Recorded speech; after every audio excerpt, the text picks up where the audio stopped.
Okay, so we're going to talk about reflection and how that actually affects heat transfers. So one thing you might see sometimes is this shiny silver jacket that people wear, maybe if they've done a marathon, or sorry, not a jacket, a blanket. And so you think, okay, so right, it looks like metal, it looks like it's going to be cold. And of course, when you touch metals, they usually feel cold. That's because they're very good conductors. They're taking heat away from you quickly if they're colder than you. Of course, if a metal's hot, it feels really, really hot because, again, it gives that heat away very effectively because it's a good conductor. We also need to think, though, about how radiation affects things. And if you wear a shiny silver, like blankets, let's say you're stuck in a mountain or you've just been running, if you've got that shiny silver thing, right? That's it. That's supposed to show that it's shiny and silver. What it does is it reflects heat, that radiation, back very effectively. So that if you're wearing that, so if you're wrapped up in that blanket, then what it's doing is your body heat goes out. Let's imagine that you're wrapped up in it. Okay, so you've wrapped yourself up in that jacket with your crazy long body, and your body's giving off heat, okay, by radiation.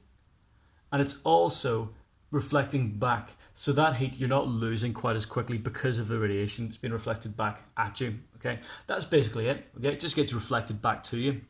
So you will notice that if you were to wrap your hand up in aluminium foil, your hand would get very, very warm, especially in a day like today. I'm going to talk about a final example, which is in cooking.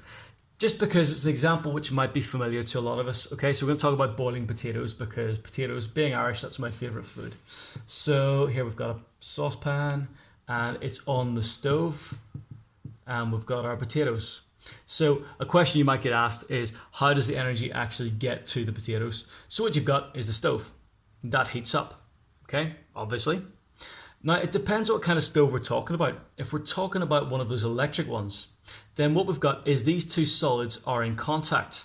So that means between the stove, let's say, maybe we do this like a diagram, stove to pan, then we say that is conduction. Yeah? Now, a little more complicated when we get to the water and the potatoes. So, well, for a start, pan to water. Can you see my diagram? Yeah, pan to water. That's going to be conduction as well, because it is from the solid into the liquid. Okay.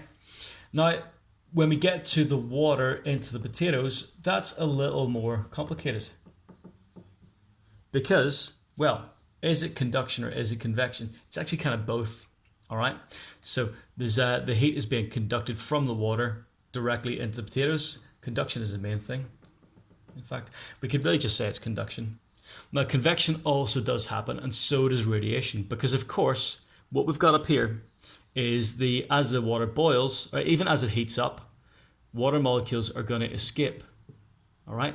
So from the water into, well, let's say water by convection, where is that heat going? It's going into the air, isn't it?